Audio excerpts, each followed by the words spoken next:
And don't try to watch flexing shit with me, because we can do whatever you want to do. Oh no. I got AMP's entire net worth on a one USB stick in some safety deposit box somewhere, okay, buddy? We're not gonna go there. We're not gonna go there. As I was sitting back watching the XQC Kai Cenat band for band off on Twitter, I thought to myself, wow, why does every old streamer and even other streamers alike seem to hate Kai Cenat? It seems like every time I look up, all these old streamers are taking the opportunity and time out to sneak this Kai and the accomplishments, achievements, or hell, even him just streaming on his channel. But the way this situation started off didn't seem to be too serious to me. You wanted me to cry?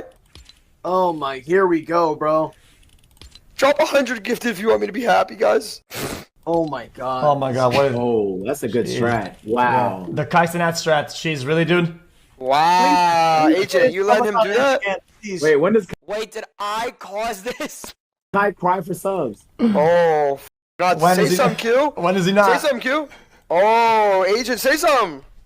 Stop Oh my God, did I start this? and Whoa. say it, bitch. Whoa, Alright, yo, whoa. invite me. Wait, did I start this? This was the latest of one of many sneak disses where people are claiming the way that Kai Cenat goes about getting subs and his subathons is very unethical. This time, XQC is saying that Kai seemingly cries or exclaims that he basically needs subs. He's crying for subs constantly on his platform, and that's the way that he gets to these gaudy numbers when he does these subathons. Now, in the past, Kai Cenat would have let all of this fly under the rug, but recently he's just got totally upset at all the sneak dissing and hatred from these other streamers, so he had to address this one. He brought it straight to XQC's front door. Felix, let me tell you something. I'll be holding my composure, but fuck that. Fuck you. Dead ass, bro. If you gonna be on some funny shit, stop, bro. Like, dead ass, gang. This nigga had the time, this nigga had the nerve to go ahead and tell me that all I do is bring celebrities on stream and shit like that, do collabs and shit like that and cool like that, which I understand is a big part of what I do in there. It's just the most viral, you feel what I'm saying? Don't even account for the half of the shit I already did, which is fine, that's cool. You feel what I'm saying? Then say, oh my God, he only does this, he don't do nothing this, he cry for subs. Gang, I done switch it up in so many, like we could do whatever you want. I done switch it up to international, I done went international overseas, IRL, I done did gaming, and you was on my while I was gaming Elden Ring. You was in my chat offering me 25,000 for each boss that I fought. Every time you came back in, let's not even bring it up. No, let's bring up the facts, gang. Glaze me, cause niggas talk shit, don't remember what they be doing. You was just on my gang. You was offering $50,000 to $25,000 to $50,000 for every boss I fought. What are you talking about? And I know he gonna see this. And don't try to watch flexing shit with me, please, cause we can do whatever you want to do. Watch for watch, house for house, M for M. I'm with it. You can't do that with me. So don't try to do on some. No, I'll fill up my whole arm, and I'm very humble, gang. You feel me? Like, I hate when do that, gang. Now, as a true test of manhood, the bank accounts came out and both of these guys are multimillionaires, so I don't even understand why this is an actual conversation. XQC goes on to talk about how he has AMP's whole net worth or some bullshit like that. And I know he gonna see this. And don't try to watch flexing shit with me, please, cause we can do whatever you want to do. Watch for watch, house for house. Oh no. Brother, you do not do, brother. Come on. You did not want to go band for band. We're not going there. House M for M, I'm with it. We're not. You can't do that with me. Both hands in the air. Brother.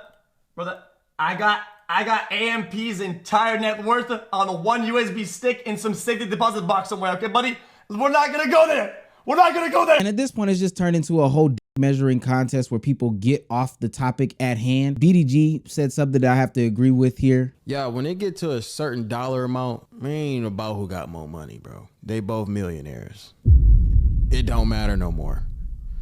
Like, it only matters when you go band for band with somebody that's not, like, you know what I'm saying? You know that they not making money. No one knows if Kai got more money than him or if he got more money than Kai. It's too close. So it really doesn't matter, bro. And in that same conversation, Academics brings up a point where he says that Kai could easily be the richest guy on this list, but he doesn't because he doesn't take gambling money because he chooses not to push gambling in front of the kids like these other dudes do. clear, McDonald's and Nike do not pay more than a gambling company. I don't care what y'all niggas tell me. XQC is around 300 mil. I'll say 200 to 300 mil. Most of that is because of the deal with Steak and Kick. I wouldn't be shocked if XQC's gambling deal was bigger than what the entire AMP was getting. I'm being honest with y'all. I think Kai Cenat is having the most motion right now. He just came off the biggest subathon ever. At this moment, I think in the last 3 months, Kai may have gotten more money than any of these guys.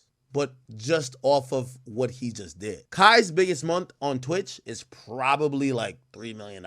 Probably like six. Probably six. I'm tripping. The subathon month, I might be wrong. That's over 10. That's over 10. But other than the subathon month, a regular month for Kai is probably like 2 million. Kai makes sure he could always grow. He doesn't only just pick the bag. And these days, well, the era we're in, everybody's audience, a gambling company wants. You know, as much as Kai is great, and by the way, this is what, you know, I'm glad that he picks his integrity, because Kai could be the richest nigga on this list easily, but he's picked his integrity every single time. A long time ago, Kai could have easily taken a Kick deal and been the biggest or the second biggest Kick contract. Take any of this stake money, especially where he is now. He could take whatever money anybody is throwing out right now and well over exceed anything that anybody has. That's not really even why I care about this conversation, because I'm not measuring dicks with them. I'm coming up short every time. What did he say? The conversation that I want to have is, why does everybody have an issue with Kai Cenat? Kai cry for subs. Oh, God, say something, Q. When is he not? Say something, Q. Oh, agent, say something.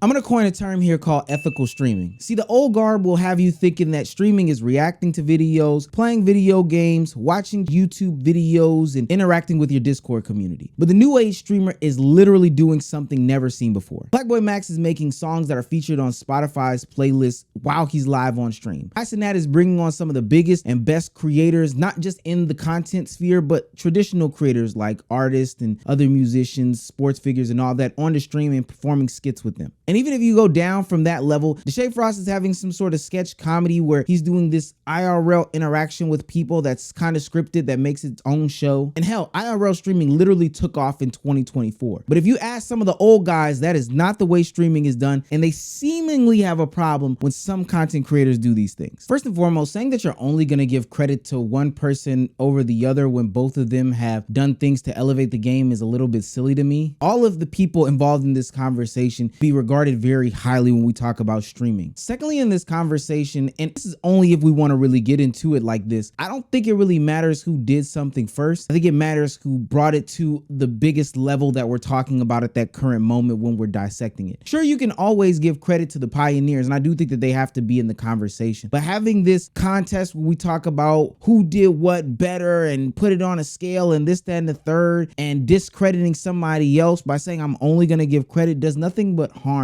in the conversation. Oftentimes, we don't even know who did things first. And you sound like an old Karen who's really and moaning in people's ear when you keep going back to this first conversation, especially when it's used in a way to discredit the people that we're talking about now. We don't know the first people to wear Air Force Ones. We don't know the first people to wear Carhartt jeans. We don't know the first people to wear, I don't know, Coogee sweaters or whatever fashion item out there exists. True Religion, you can name it, but it does not matter who did it first. It's about the people who elevated it and took it to a different tier. That doesn't mean that we're going to discredit them, but if you do start to get into the discrediting field, it truly spells your real intention that you're not being genuine, that the impact they have is really, really massive. And I keep seeing this theme across the internet that in the streaming game, people feel as if Adin Ross doesn't get a lot of credit, and that might rightfully be so. But that doesn't mean that we have to then turn and disrespect a lot of the different content creators here. So when I saw the Kick CEO and Adin Ross sit down, I felt that it was really weird when he seemingly claimed that, oh, all Kai does is copy all Adin Ross's old school stuff. I think another thing, man, is I watch a lot of people who are taking the shit that you were doing a year and a half ago, right? They're taking your format and they continue to keep building on it, right? Like that's what I see in the market. Whenever I see, I'm not going to name names, but when I see other creators and other platforms doing things, I was like,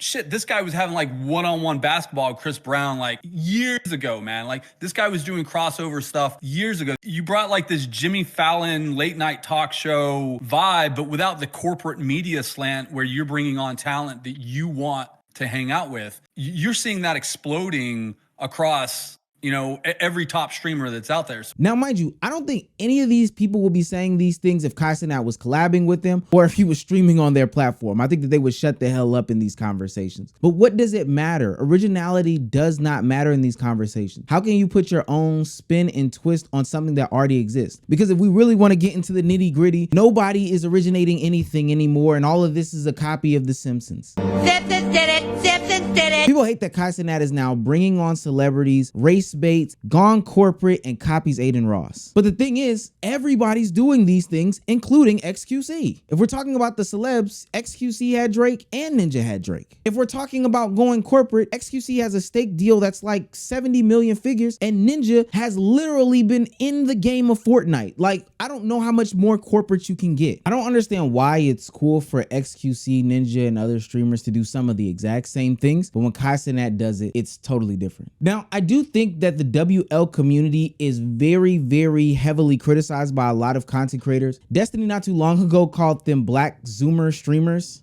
Who? I don't even know who. Is this the... I don't even know who these streamers are, I'm not gonna lie. Is this the Kai Cenat guy? Oh, this is the Speed guy. Okay.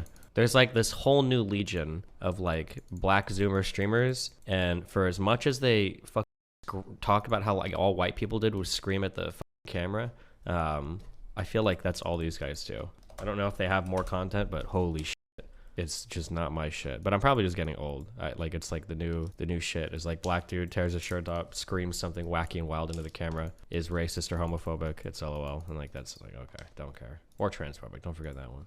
This one, I get sick of like the progressive deep throating on like black issues. I'm good on that. I'm done. I'm not even gonna tell you how you should feel about that. I'll let you do that in the comment section. Now, there may be a decent argument that says Kai Cenat is turning streaming into something that is not recognizable anymore. And this goes back to the concept of ethical streaming. Usually when people see fame, money, success, and opportunity, they want to do things that are in their imagination. You know, things that they only dreamed about or scribbled in a notebook. And maybe it's your prerogative to have these 7-figure stake deals. There's 7 figures in ad revenue and 7 figures in subscribers and donations, and literally do the same thing. If that's what you got good at and that's what you can profit off of, then that's perfectly fine. I think a lot of people, we either get complacent, this is all they ever wanted to do, or even lack the creativity to pull off some of these things. But there are a lot of content creators that say, hey, I want to put the money back in towards the content. And it's strange because I don't see those same criticisms about some of the other content creators of the past that transitioned into the new era of putting money into their content, doing things the unethical way. But I thought content creation in this form was an avenue for people of all walks of life to be able to see something on TV, get creative and get inspired, and put it on their own platform in their own way. I never understood the concept of people getting mad at when people take different content and elevate it to a whole new level. And they honestly discredit the people that take it to a whole nother level. I can think of when people say, oh, Drewski versus Trey Rags. Well, Drewski goes out of his room to make skits. Well, Trey Rags has the same opportunity. He just doesn't do it. And that's no knock. I think of when people got mad at Mr. Beast for upgrading his camera equipment and upgrading his sets. And I thought to myself, wait a minute, your other favorite content creators could literally be doing the same thing. They make hundreds of thousands of dollars a month on some of these brand deals and AdSense money, and they don't elevate their content. In all reality, these old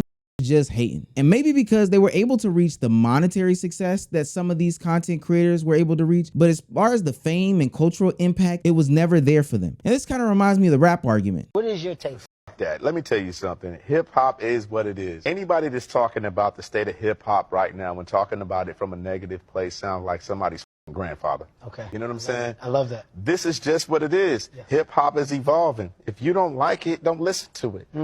You know what I'm saying? I'm keeping it all the way 100 with you. Most of the shit I don't like. I don't listen to a lot of that shit, but I'm not hating on it. And these kids are using what they have at their fingertips, right? I mean, back in the day, I used to have to go out and buy motherfucking keyboards and buy sounds from pawn shops and shit like that to get my sounds out. They have everything at their fingertips right now, but you can't be mad at that. This is what it is. If you don't like it, motherfucker, do something about it. Yeah, change it. Other than that, shut the fuck up.